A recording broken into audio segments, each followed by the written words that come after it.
ministro das Relações Exteriores, Ernesto Araújo, fez um impactante discurso na 31ª sessão especial da Assembleia Geral das Nações Unidas em resposta à pandemia Covid-19. Ernesto Araújo divulgou o vídeo do discurso e afirmou: a pandemia não deve levar ao controle social totalitário ou à abrogação de liberdades fundamentais. A liberdade é um dos fundamentos das Nações Unidas e é essencial à dignidade humana. O Brasil defende a liberdade, não ao Great Reset. Em seu discurso, Ernesto Araújo enfatizou que os problemas da pandemia são enfrentados pelos países e resolvidos por eles, e não por instituições multilaterais. O chanceler brasileiro afirmou que a pandemia não pode ser usada como pretexto para restringir liberdades e instituir governos totalitários. Ouça o texto do discurso de Ernesto Araújo na ONU.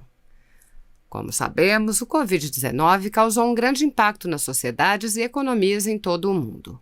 Constitui a crise mais desafiadora da história recente e devemos enfrentá-lo sem abandonar os princípios fundamentais desta organização, que deve se basear nos esforços de nações individuais agindo em concerto. Covid-19 não deve ser usado como um pretexto para promover agendas que extrapolam a estrutura constitucional do sistema das Nações Unidas. Apesar de seu alcance mundial, a pandemia afeta cada nação e cada povo de forma diferente. As Nações Unidas deveriam servir como uma plataforma na qual os Estados-membros pudessem compartilhar suas experiências e práticas durante e após esta crise. O Brasil reafirma a responsabilidade primária dos governos de adotar e implementar respostas à Covid-19 que sejam específicas para os contextos nacionais. Não há possibilidade de solução única para todos. Embora reconheçamos o caráter obrigatório da OMS na pandemia, nós também identificamos deficiências críticas nessa organização que devem ser resolvidas o mais rápido possível. A Covid-19 deve levar a melhores instituições multilaterais. Elas devem ser transparentes e devem poder ser responsabilizadas por suas ações. Não devemos transferir nenhuma responsabilidade do nível nacional para o internacional apenas para seguir os clichês agradáveis como o mundo precisa de mais multilateralismo ou problemas globais exigem soluções globais. Clichês não vão nos ajudar a enfrentar a pandemia. Só o trabalho nacional e a cooperação entre nações, com as organizações internacionais cumprindo seu papel indispensável como locus de coordenação e provedor de cooperação, farão esse trabalho. A luta contra o vírus não é menos crítica do que as iniciativas para mitigar seus efeitos sociais e econômicos. Todos somos confrontados com a difícil tarefa de proteger as vidas e garantir o sustento de nossas populações. Por isso, tenho esperança de que o debate de hoje resulte em uma contribuição significativa a esse respeito. O Brasil adotou ações ousadas para enfrentar os desafios colocados pela pandemia e para enfrentar a crise econômica resultante. Estamos prestando assistência emergencial a cerca de 67 milhões de brasileiros, o que lhes permite enfrentar a pandemia e manter uma renda, especialmente os trabalhadores do setor informal e os desempregados. Nossas despesas para garantir a subsistência dos mais vulneráveis em nossa população chegam a mais de 8% do PIB. Essa carga recai sobre os contribuintes brasileiros e não sobre nenhuma instituição multilateral. A economia brasileira está mantendo sua resiliência. O crescimento econômico foi retomado, a produção agrícola atingiu níveis recordes e o desemprego continua sob controle. Durante a pandemia, mantivemos nossa produção agrícola, responsável pela alimentação de 1,2 bilhão de pessoas. Novamente, esse foi um esforço nacional e não o resultado dos esforços de qualquer instituição multilateral. Eu não digo isso para culpar as instituições multilaterais, mas apenas para enfatizar que os esforços e as respostas nacionais, no nosso caso, foram fundamentais para enfrentar a crise da Covid. O Brasil também tem feito esforços contínuos para fornecer a todos os cidadãos os cuidados e o tratamento necessários. O Sistema Público de Saúde garante o acesso universal e gratuito à saúde para todos os 210 milhões de brasileiros. Acreditamos que fortalecer o acesso a medicamentos, vacinas, diagnósticos e outros produtos de saúde é a chave para derrotar o vírus e salvar vidas. Reconhecemos, é claro, a importância da cooperação internacional. O Brasil participa de várias iniciativas internacionais para promover o desenvolvimento de tecnologias em saúde para combater o Covid, como o ACT Accelerator, o COVAX Facility e o Solidarity Call to Action. O Brasil também assinou um memorando de entendimento com a Universidade de Oxford AstraZeneca para a produção e distribuição de vacinas, incluindo a transferência de tecnologia. Estamos investindo em 6 projetos nacionais de vacinas desenvolvidos por universidades, laboratórios públicos e empresas estatais de tecnologia. O Ministério da Saúde estima que a Biomanguinhos Fiocruz e o Instituto Butantan, 2 das maiores instituições públicas de pesquisa do Brasil, junto com empresas farmacêuticas nacionais que possuem convênios específicos com laboratórios estrangeiros, terão capacidade de produzir de 600 a 800 milhões de doses até meados de 2021. Com esse nível de produção, o Brasil espera poder contribuir ativamente para os esforços de imunização na região e em todo o mundo. O Brasil tem trabalhado em estreita cooperação com os países vizinhos, especialmente com nossos parceiros do ProSul, mas também com países de diferentes regiões, para compartilhar as melhores práticas e as lições aprendidas sobre a pandemia.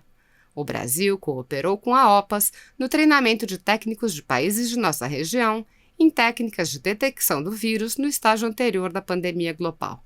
O Brasil está profundamente preocupado com os impactos negativos da pandemia na saúde física e mental de todos os indivíduos, incluindo profissionais de saúde, pessoas com deficiências, idosos, mulheres, crianças e jovens. Medidas especiais foram adotadas para proteger os grupos vulneráveis, especialmente nossa população indígena. Adotamos e implementamos oportunamente uma estratégia nacional com o objetivo de fortalecer os serviços, a prevenção e o controle da Covid entre a população indígena, respeitando suas especificidades culturais e geográficas. No contexto da pandemia, investimos em políticas voltadas para as famílias que levassem em conta as diferentes necessidades e expectativas das famílias para promover relações saudáveis no seio familiar. O Brasil tem orgulho de fazer parte da Parceria para as Famílias, junto com os Estados Unidos, a Polônia e a Hungria, e continuaremos defendendo essa agenda no exterior, inclusive como ferramenta na luta contra a Covid. Enquanto as Nações Unidas comemoram seu 75º aniversário em meio à pandemia, a situação representa uma oportunidade para todas as nações renovarem seus compromissos consagrados na Carta das Nações Unidas. Como destacou o presidente Bolsonaro em sua intervenção, na abertura do debate geral em setembro passado, o Brasil é membro fundador da ONU e, portanto, está comprometido com seus princípios básicos: paz e segurança, cooperação entre as nações, respeito aos direitos humanos e liberdades fundamentais. As liberdades fundamentais não são uma ideologia. A dignidade humana requer liberdade, tanto quanto requer saúde e oportunidades econômicas. Aqueles que não gostam da liberdade sempre tentam se beneficiar dos momentos de crise para pregar o cerceamento da liberdade. Não caiamos nessa armadilha. O controle social totalitário não é o remédio para nenhuma crise. Não façamos da democracia e da liberdade mais uma vítima da Covid-19. Muito obrigado. Assista ao discurso do ministro Ernesto Araújo em inglês com legendas. Your Excellency Ambassador Volkan Bozkir, President of the General Assembly, Your Excellency Ambassador Yashar Aliyev, Permanent Representative of Azerbaijan, on whose behalf I greet all my colleagues, distinguished guests, ladies and gentlemen. As we know, COVID-19 has caused severe impact on societies and economies across the globe. It constitutes the most challenging crisis in recent history, and we should face it without abandoning the fundamental principles of this organization, which should be based on the efforts of individual nations acting in a concerted way. COVID-19 must not be taken as a pretext to advance agendas that extrapolate from the constitutional structure of the UN system. Despite its worldwide reach, the pandemic affects individual nations and peoples unevenly. The United Nations should serve as a platform for member states to share their experiences and practices during and in the aftermath of this crisis. Brazil reaffirms the primary responsibility of governments to adopt and implement responses to the COVID-19 that are specific to national contexts. There is no possible one-size-fits-all solution. While we recognize the mandated role of the WHO in the pandemic, we have also identified critical shortcomings in that organization that must be addressed as soon as possible. COVID must lead to better multilateral institutions. They must be transparent and accountable. We should not transfer any responsibilities from the national to the international level just to follow the nice-sounding cliches like the world needs more multilateralism or global problems require global solutions. Cliches will not help us face the pandemic. Only national work and cooperation among nations with the international organizations serving their indispensable role as the locus of coordination and provider of cooperation will do that job. The fight against the virus is no less critical than initiatives to mitigate its social and economic effects. We are all confronted with the difficult task of protecting the lives and guaranteeing the livelihoods of our populations. Hence, it is my hope that today's debate makes a meaningful contribution in this regard. Brazil has adopted bold actions to address the challenges raised by the pandemic and to tackle the resulting economic crisis. We are providing emergency assistance to approximately 67 million Brazilians, which allows them to cope with the pandemic and maintain their income, especially those in the informal sector and the unemployed. Our expenses to guarantee the subsistence of the most vulnerable in our population amount to more than 8% of GDP. This burden falls onto Brazilian taxpayers, not on any multilateral institution. The Brazilian economy remains resilient. Economic growth has resumed, agricultural production has achieved record levels, and unemployment remains under control. During the pandemic, we kept our agricultural production, which is responsible for feeding 1.2 billion people. Again, this was a national effort, not the result of any multilateral institutions' efforts.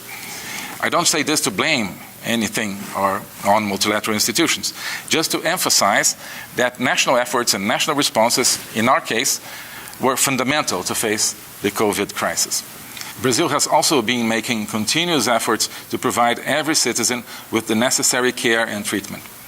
The public health system ensures access to universal and free health care for all 210 million Brazilians.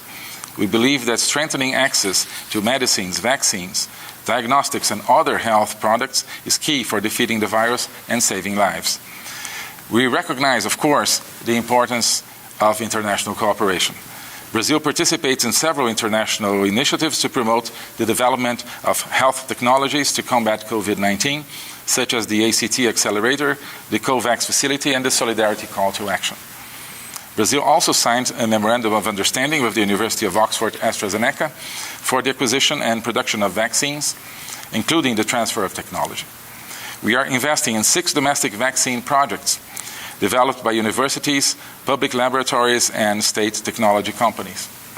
The Ministry of Health estimates that Biomanguinhos Fiocruz and the Instituto Butantan, 2 of the biggest public research institutions in Brazil, together with domestic pharmaceutical companies that have specific arrangements with foreign laboratories, will be able to produce 600 million to 800 million doses by mid-2021.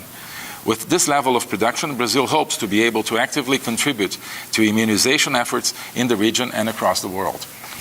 Brazil has been working closely with neighboring countries, especially with our Pro-Sul partners, but also with countries from different regions to share best practices and lessons learned about the pandemic. Brazil cooperated with PAHO in training technicians from countries of our region in detection techniques for the new coronavirus at an earlier stage of the global pandemic.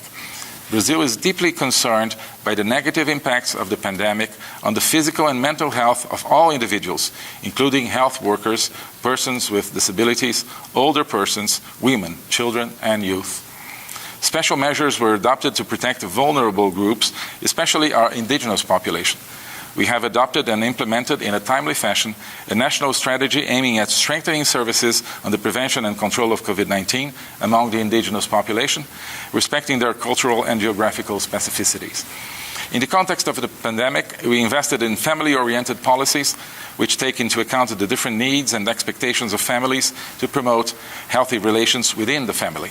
Brazil is a proud member of the Partnership for Families, together with the United States, Poland, and Hungary, and we will keep championing this agenda abroad, including as a tool in the fight against COVID-19. As the United Nations celebrates its 75th anniversary amidst the COVID-19 pandemic, it is an opportunity for all nations to renew our commitments to the values enshrined in the UN Charter. As President Bolsonaro underscored in his statement at the opening of the general debate last September, Brazil is a founding member of the UN and hence is committed to its basic principles: peace and security, cooperation among nations, respect for human rights, and fundamental freedoms. Fundamental freedoms are not an ideology. Human dignity requires freedom as much as it requires health and economic opportunities.